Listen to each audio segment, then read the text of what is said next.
Assalamualaikum warahmatullahi wabarakatuh. Selamat pagi semua. Pertama-tama yang terhormat kepada Bapak Agung Prasetyo Abadi, MPD, selaku dosen pengampu teori diferensial real.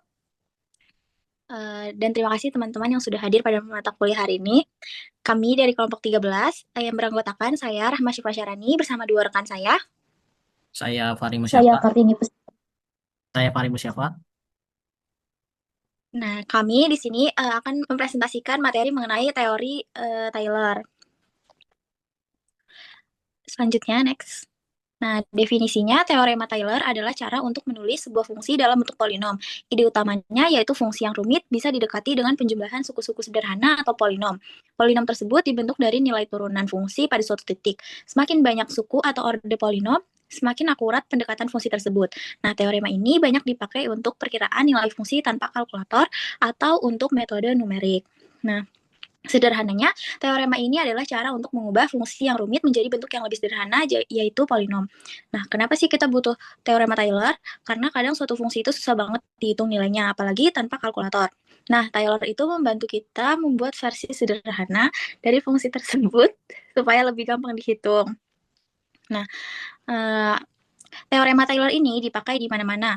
Ada di fisika, ekonomi, teknik, bahkan buat bikin grafik kalkulator. Intinya dia itu bisa bikin membantu fungsi sulit dengan cara yang lebih mudah. Next.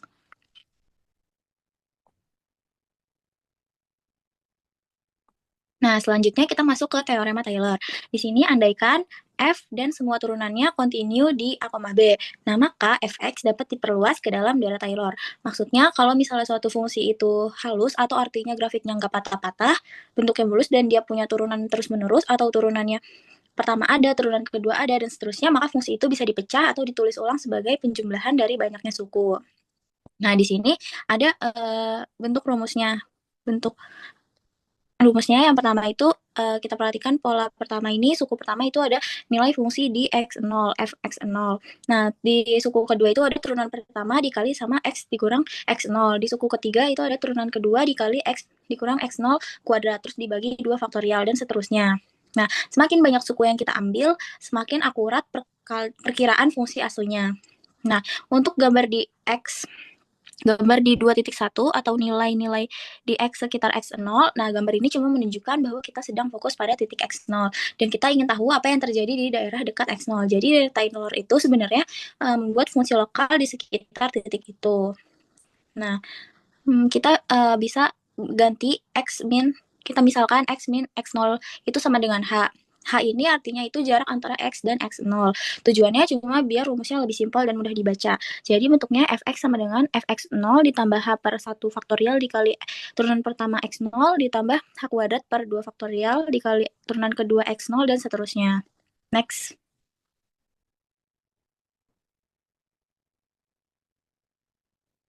Nah, sekarang ini ada pembuktian dari sisa teorema fungsi sebelumnya. Nah, untuk membuktikan teorema ini, kita memanfaatkan konsep fungsi sisa atau remainder function, dan menerapkan teorema Rolle atau mean value theorem.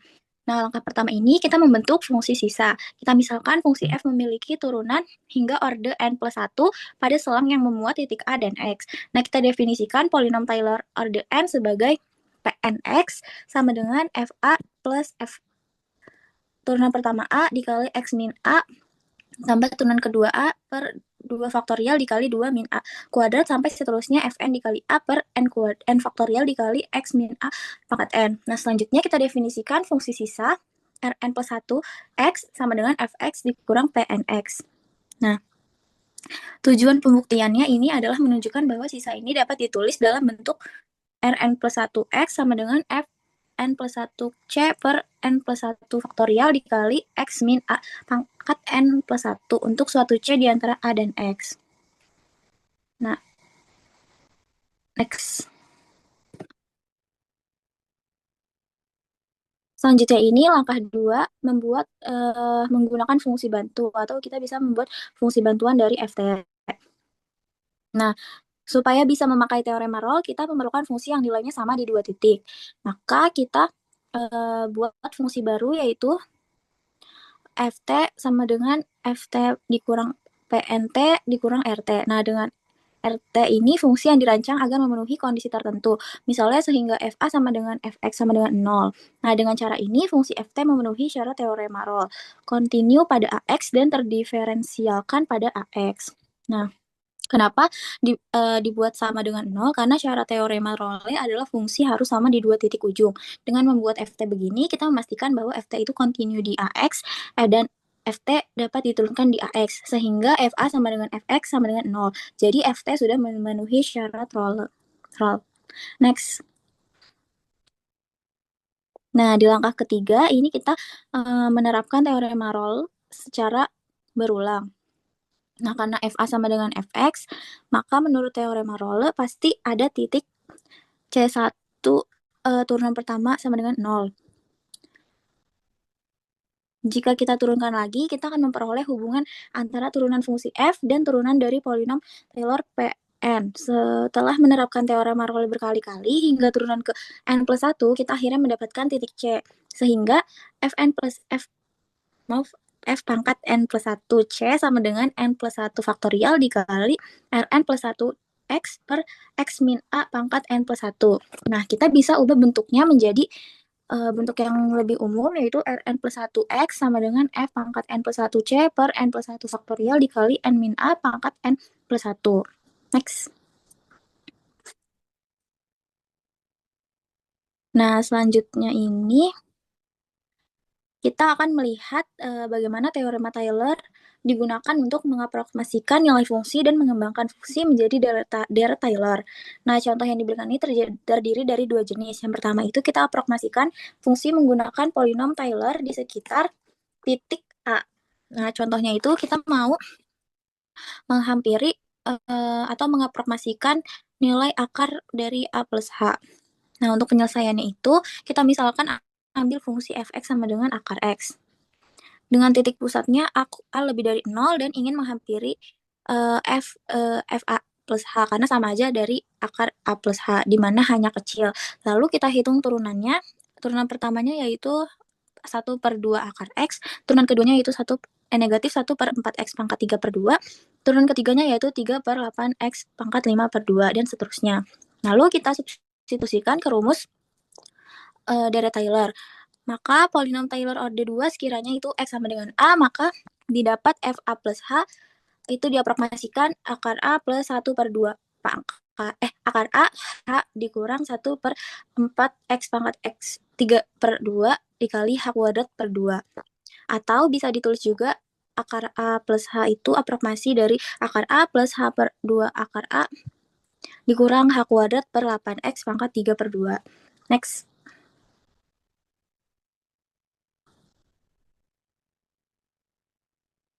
Nah, selanjutnya ini ada mengembangkan fungsi menjadi deret Taylor.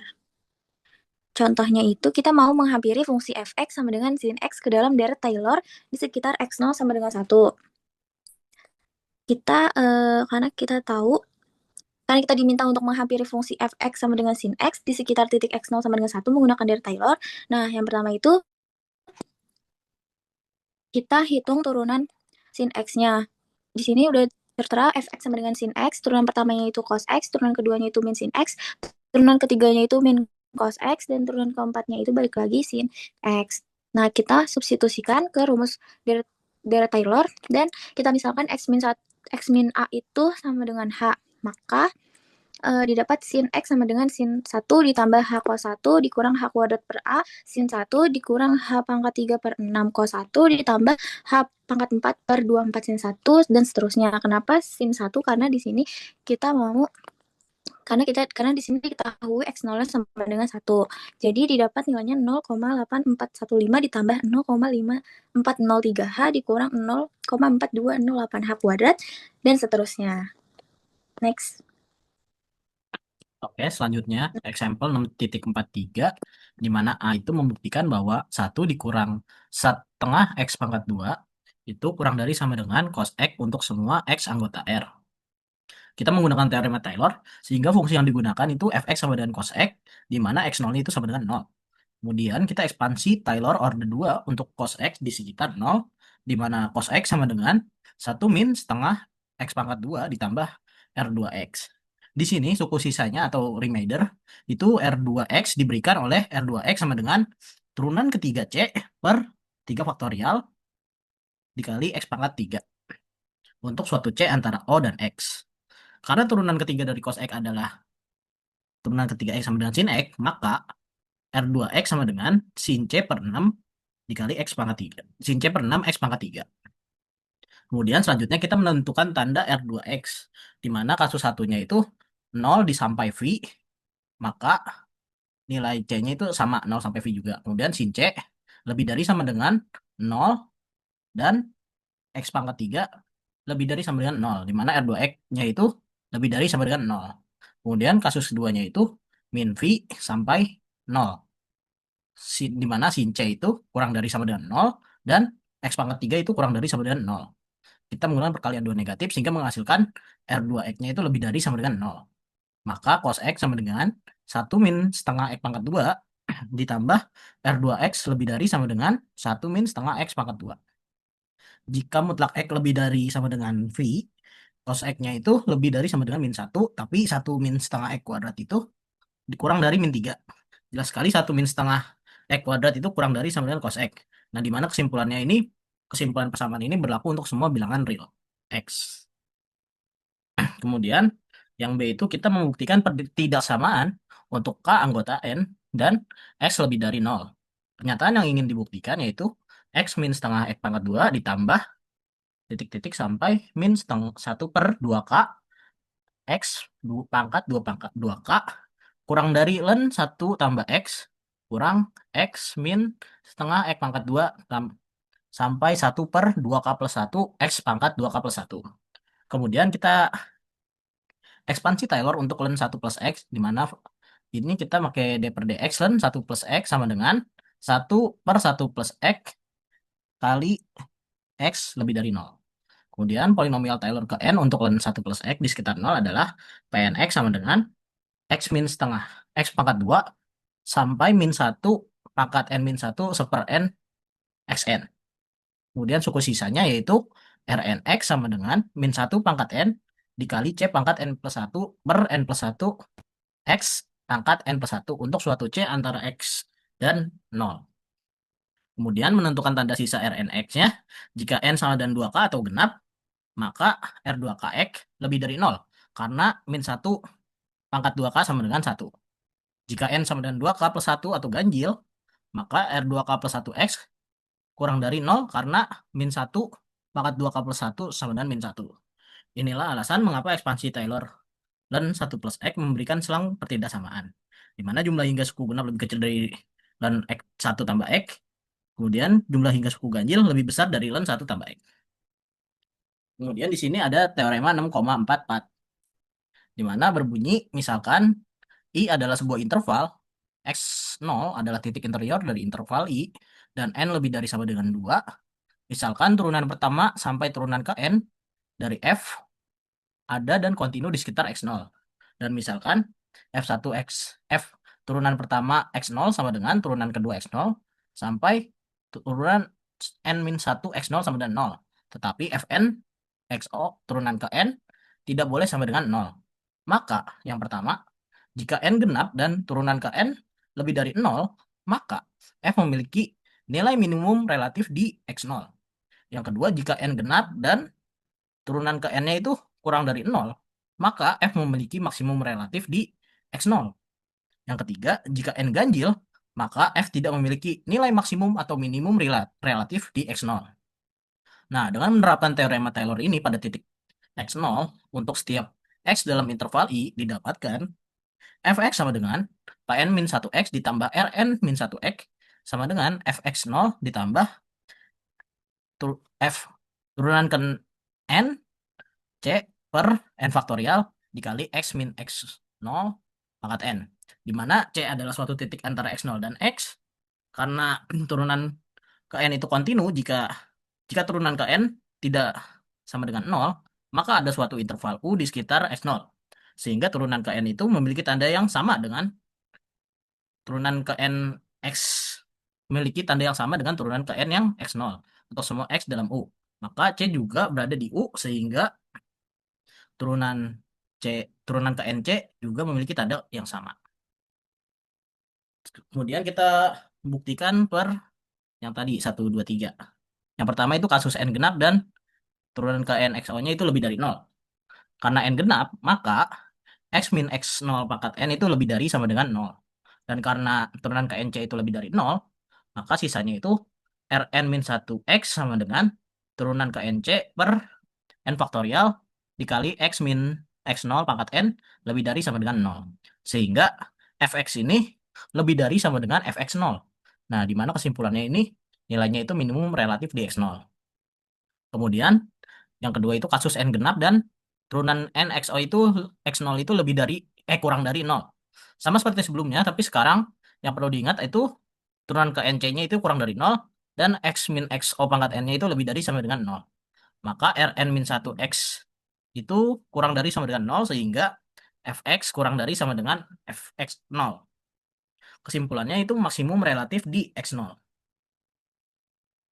Kemudian kasus yang terakhir yaitu kasus N ganjil. Jika N ganjil, maka X min X0 pangkat N berubah tanda positif jika X lebih dari X0, negatif jika X kurang dari X0. Maka Rn min 1 X akan positif di satu sisi dan negatif di sisi lain. Yang dimana di sini artinya di kanan titik X0 itu berarti kita pakai yang kasus yang pertama, di kiri titik pakai kasus yang kedua. Dimana ini menunjukkan tidak ada puncak maksimum dan tidak ada puncak atau maksimum dan tidak ada lembah atau minimum. Kemudian 6,4,5 definition.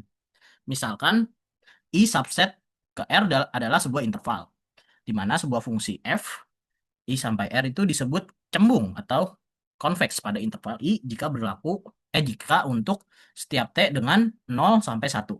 Dan untuk setiap dua titik X1, X2 anggota I berlaku F buka kurung 1 min T XI ditambah TX2 itu kurang dari sama dengan 1 min T F X1 ditambah TF X2.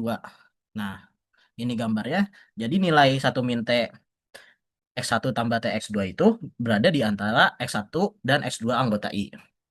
Oke, di mana gambar 6.41 ini memperlihatkan sifat fungsi cembung yaitu grafik fungsi selalu berada di bawah garis lurus yang menghubungkan dua titik pada grafik tersebut. Dua titik itu yaitu X1 Fx1 dan X2 Fx2 digambarkan dan kurva fungsi di antara keduanya terlihat berada di bawah garis lurus penghubungnya. Kemudian teorema 6,46. Misalkan I adalah interval terbuka dan misalkan fungsi I ke R mempunyai turunan kedua pada I. Maka fungsi F adalah fungsi cembung pada I jika dan hanya jika turunan kedua X itu kurang dari sama dengan 0. Untuk semua X anggota I, kemudian kita buktikan kita menggunakan fakta bahwa turunan kedua ini didefinisikan sebagai limit. Jadi turunan kedua A sama dengan limit H mendekati 0, di mana FA plus H dikurang 2FA tambah F dikali A min H dibagi H pangkat 2 untuk setiap A anggota I. Misalkan A anggota I, lalu ambil H cukup kecil sehingga A plus H dan A min H berada dalam interval I. Kemudian kita perhatikan bahwa A sama dengan setengah buka kurung A plus H ditambah A min H. Karena F cembung berlaku FA sama dengan F dikali setengah dikali A plus H ditambah setengah dikali A min H. Ini kurang dari sama dengan setengah F, F dikali A plus H ditambah setengah F dikali A min H. Nah, dari sini kita peroleh FA plus H itu min 2F A plus FA min H itu lebih dari sama dengan 0. Karena H pangkat 2, karena H pangkat 2 itu lebih dari 0, untuk semua H tidak sama dengan 0, limit pada rumus di atas tidak mungkin negatif. Maka turunan kedua A itu lebih dari sama dengan 0.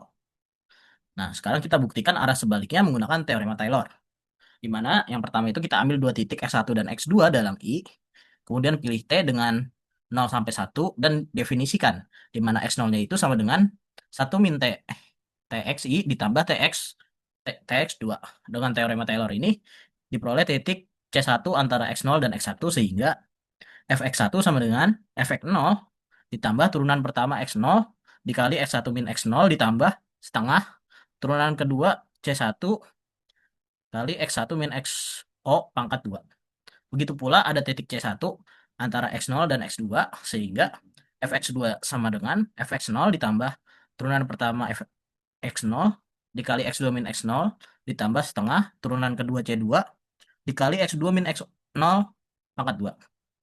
Jika turunan kedua itu lebih dari sama dengan 0 di seluruh interval, maka sukunya itu R sama dengan setengah dikali 1 min T dikali turunan kedua C1 dikali X1 min X0 pangkat 2 ditambah setengah T dikali turunan kedua C2 dikali X2 min X0 pangkat 2. Selalu tidak negatif. Dengan manipulasi aljabar diperoleh 1 min T Fx1 ditambah TF X2 sama dengan Fx0 ditambah R lebih dari sama dengan F0, di mana Fx0-nya itu sama dengan F buka kurung 1 min T X1 ditambah TX pangkat 2, yang merupakan definisi dari fungsi cembung. Next, selanjutnya akan dilanjutkan oleh rekan saya. Oke, selanjutnya yaitu tentang metode Newton. Metode Newton sendiri merupakan cara alternatif untuk mengukur laju konvergensi yang lebih cepat melalui pendekatan metris. Ide dasarnya adalah untuk memperbaiki perkiraan akar secara bertahap dengan memanfaatkan garis singgung fungsi pada titik taksiran sebelumnya. Nah, pada teorema 6.4.7 ini berbunyi misalkan I interval tertutup AB dan memetakan I ke R merupakan suatu fungsi yang dua kali diterdiferensialkan pada interval I. Jika FA kali FW-nya itu negatif dan terdapat konstanta positif yang mana M-nya itu lebih kurang dari turunan pertama X dan M besarnya itu lebih dari turunan kedua X. Untuk setiap X-nya itu merupakan anggota bilangan I. Serta terdefinisikan bahwa konvergensinya itu M besar dibagi dengan 2 M kecil. Maka terdapat subinterval yang mana istanya itu merupakan subset dari I yang memuat suatu akar R dari fungsi F tersebut. Lalu di sini terdapat suatu iterasi Newton yang mana didapatkan jika suatu fungsi F cukup halus atau dua kali terdiferensialkan, maka turunan pertamanya tidak nol dan nilai awal X1-nya itu cukup dekat dengan akar R. Maka menghasilkan iterasi Newton yaitu Xn plus 1, di mana Xn-nya itu kurang minus dari Fxn dibagi dengan turunan pertama Xn untuk setiap N-nya itu elemen bilangan asli. Nah, di sini akan berada dalam I star dan Xn jika barisan tersebut konvergen menuju R dan kecepatannya itu kuadratik. Jadi, lebih lanjutnya konvergensi tersebut memenuhi suatu sifat yang mana mutlak Xn plus satunya itu minus R kurang dari konvergensi dari Kn min R kuadrat. Jadi, laju konvergensinya itu laju sebelumnya itu lebih kecil dari konvergensi kuadrat dari laju sebelumnya. Untuk setiap N-nya itu merupakan bilangan asli. Boleh di next. Nah, di sini teorem masih lanjutan dengan boleh di next, Kang Tapi. Nah, di sini ada pembuktian dari teorema 6.4.7 sendiri karena tadi FA FW-nya itu kurang dari 0 atau negatif, maka nilai FA dan FW-nya itu memiliki tanda yang berlawanan. Dengan demikian, menurut teorema 5.3.5, terdapat suatu nilai jika CA, C elemennya itu A dan B, sehingga FC0-nya itu FC-nya itu sama dengan 0. Nah, di sini karena Fx-nya tidak terdapat nilai 0 pada interval I, maka menurut teorema Rolle yang sudah dijelaskan sebelumnya, diperoleh bahwa akar tersebut bersifat tunggal. Maka tidak ada titik lain di I yang juga merupakan akar dari F. Di sini sekarang misalkan X-nya itu X turunan pertamanya itu adalah suatu titik sembarang pada I. Nah, berdasarkan teorema Taylor, dapat kita katakan bahwa suatu titik C turunan pertama di antara X turunan pertama dan R-nya itu adalah suatu fungsi, maka FR sama dengan 0-nya itu merupakan titik sembarang dari X turunan pertama dekat dengan R tersebut. Maka kita gunakan teorema Dirac-Taylor orde 2 menghasilkan karena R-nya itu mendekati 0 ya, jadi 0-nya itu sama dengan FR sama dengan X turunan pertama ditambahkan dengan F turunan pertama X dengan R-nya itu kurang minus turunan pertama ditambahkan dengan setengah dari turunan kedua C. Dengan turunan kedua C tadi antara X turunan pertama dan R-nya itu karena FR-nya sama dengan 0, maka kita pindahkan semuanya ke satu sisi, sehingga dapat didapatkan untuk negatif Fx turunan pertama dan F turunan pertama X, yaitu kita ditambahkan dengan setengah F turunan kedua. Lalu jika X turunan keduanya itu didefinisikan dari turunan pertama sebelumnya melalui Newton interaction, maka akan didapatkan X turunan keduanya itu membagi X turunan pertama dikurangi dengan F turunan pertama dibagi dengan F turunan pertama. Maka perhitungannya itu sederhana, akan memberikan suatu sifat yang mana Newtonnya itu bergerak dari X turunan pertama ke X turunan kedua dengan memotong suatu garis singgung fungsi sehingga menghasilkan X turunan keduanya itu dikurangi R dengan FC-nya itu dibagi dengan 2FC turunan pertama dikalikan dengan kuadrat dari dari X turunan pertama R tersebut. Boleh di next? Nah, ini masih lanjutan yang tadi, karena tadi kita sudah didapatkan bahwa X kuadrat, X turunan pertamanya itu sama dengan F 2 kali dari F turunan kedua dikalikan dengan kuadrat. Karena di sini karena intervalnya itu merupakan turunan pertama C, elemen bilangan I, berlaku batasan di mana F turunan pertama X-nya itu lebih atau kurang lebih dari M kecil. Dan untuk turunan keduanya itu kurang dari M besar, sehingga menghasilkan mutlak turunan pertama C dibagi dengan 2 F turunan pertama kurang dari M besar per 2 M kecil sama dengan konvergensi.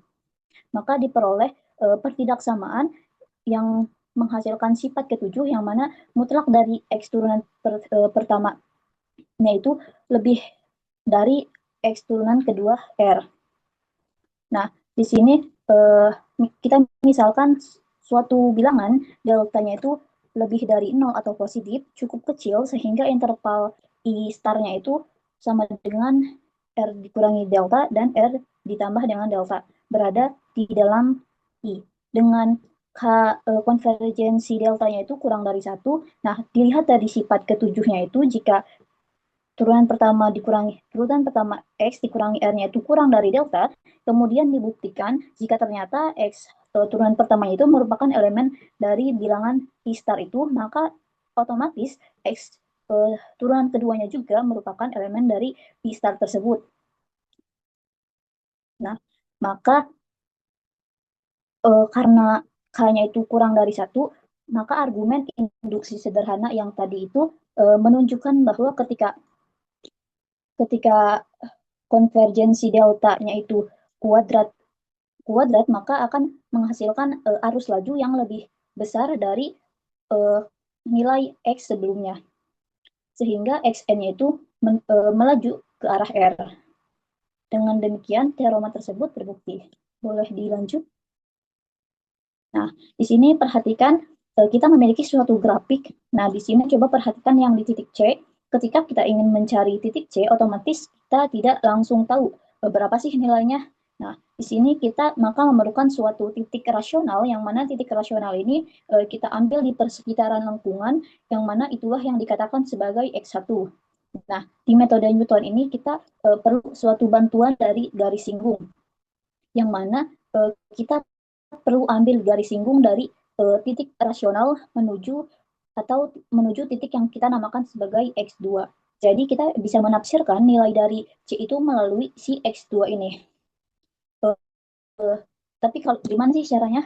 Nah, di sini kita perlu yang namanya garis singgung. Jadi persamaan garis yang melalui titik gradien tertentu yang dapat dituliskan menjadi Y-nya itu sama dengan X turunan pertama dikalikan dengan X dikurangi X1 ditambahkan dengan Fx1.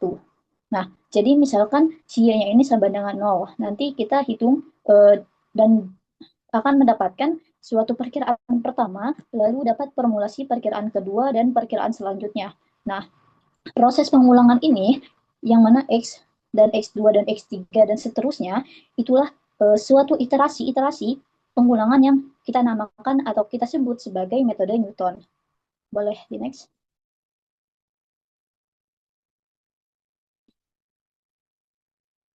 sehingga secara umum didapatkan suatu rumusnya yang mana X setelahnya itu atau xn plus 1 itu membagi xn dikurangi fn dibagi dengan f turunan pertama xn. Nah, jadi ketika ingin menyelesaikan suatu solusi menggunakan metode Newton, maka kita harus menggunakan rumus yang secara umum ini. Boleh di next? Oke, di sini ada langkah sederhana untuk melakukan perhitungan menggunakan metode Newton. Yang pertama, kita bisa buat suatu perkiraan awal atau X1 yang dekat ke arah C atau arah yang kita cari. Bisa dibantu oleh grafik fungsi seperti di sebelumnya. Lalu yang langkah selanjutnya menentukan perkiraan baru menggunakan rumus umum. Nah, langkah yang ketiga, jika ternyata xn-nya itu min xn plus satunya itu masuk dalam akurasi yang diharapkan, maka xn plus satunya merupakan perkiraan akhir. Nah, lalu di langkah yang keempat, jika tidak, kembali ke langkah 2 dan hitung perkiraan baru. Jadi, ketika kita menggunakan metode Newton ini, kita harus benar-benar menghitung suatu perkiraan awalnya terlebih dahulu. Jadi, ketika perkiraan awalnya sudah benar, maka otomatis setelah, dan ketika menghitung seterusnya, maka akan hasil akhirnya juga akan terkonfirmasi. Tetapi ketika kita membuat perkiraan awal yang kurang tepat, otomatis akan menghasilkan solusi yang melenceng pula.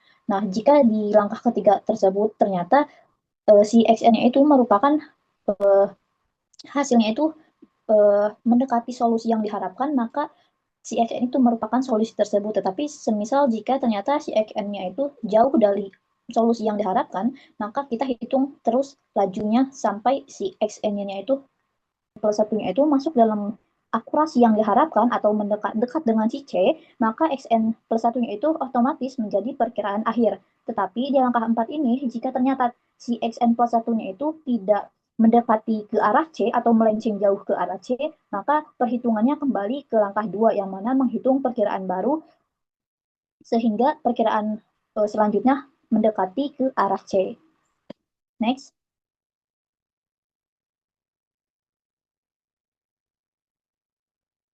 Nah, di sini ada suatu contoh, misalnya metode Newton diilustrasikan mendekati nilai akar 2. Maka hitunglah iterasi metode Newton untuk mendekati pembuat 0 yang mana fx-nya itu sama dengan x kuadrat min 2 dengan x elemen bilangan real dengan menggunakan x satunya itu sama dengan 1 atau perkiraan awalnya itu adalah 1 sebagai taksiran awal. Nah, di sini bisa dilihat dalam penjelasannya ini, kita akan menggunakan metode Newton. Menggunakan metode Newton, pertama kita mencari perkiraan awal. Di sini kan perkiraan awalnya sudah diketahui ya, maka kita lanjut ke langkah selanjutnya yaitu menghitung menggunakan rumus umum. Sehingga didapatkan ketika x satunya itu sama dengan 1, maka untuk xn dan seterusnya itu mendapatkan hasil xn plus 2 per 2x. Nah, ini untuk iterasi yang kedua. Nah, untuk mencari iterasi kedua ini, kita kan sudah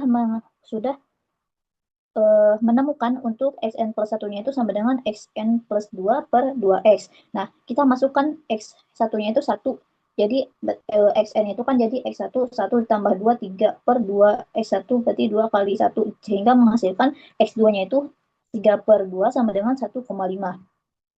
Nah, untuk langkah selanjutnya kita tinggal mengulangi cara yang serupa sehingga hasil akhirnya itu kita mendekati ke arah yang dicari. Nah, arah yang dicarinya ini kan akar 2 ya. Akar 2 itu 1,4 sekian atau hasil dari akar 2 itu 11 angka di belakang koma. Nah, untuk penyelesaiannya ini ternyata kita didapatkan suatu iterasi metode Newton yang ternyata di X5 ini dia mendekati atau mendekat ke arah akar 2 sehingga didapatkan hasilnya bahwa ternyata nilai X ini benar bahwa si nilai X5-nya ini sampai 11 angka di belakang desimal yang mana arahnya mendekat ke arah akar 2. Boleh di next.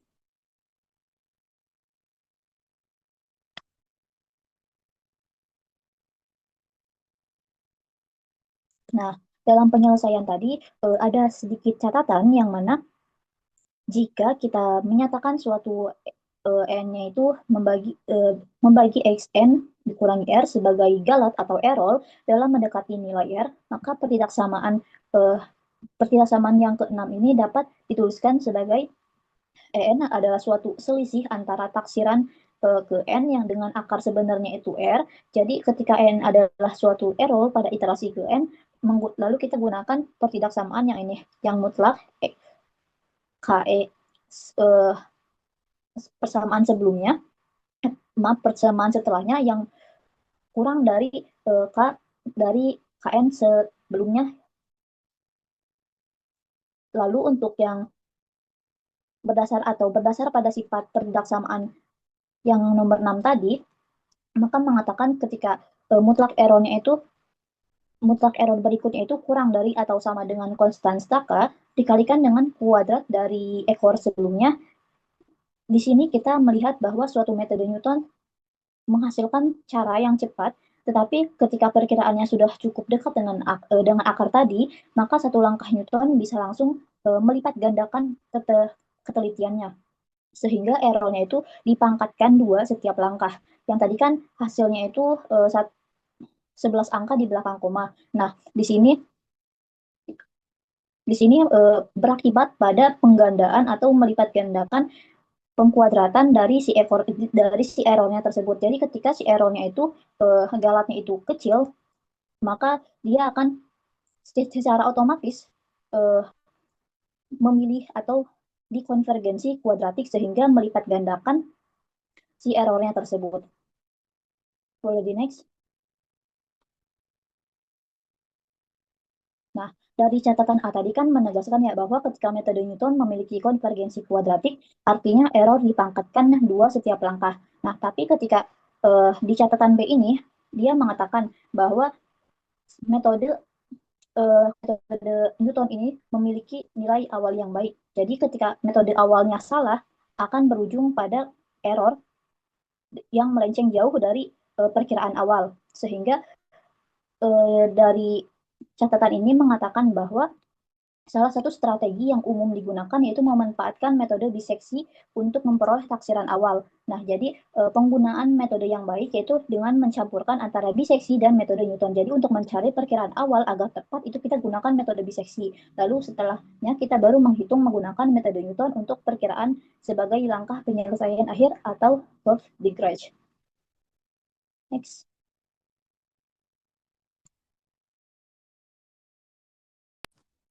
Baik teman-teman, selanjutnya ini ada latihan soal yang bisa kita kerjakan untuk sebagai percobaan. Mungkin dijadikan pair aja dan nanti akan dikumpulkan lewat G Drive. Next. Ada yang mau coba teman-teman? Oh nggak ada ya? Ya udah. Mungkin sekian presentasi dari kami. Mohon maaf bila ada salah kata. Kami tutup. Wassalamualaikum warahmatullahi wabarakatuh.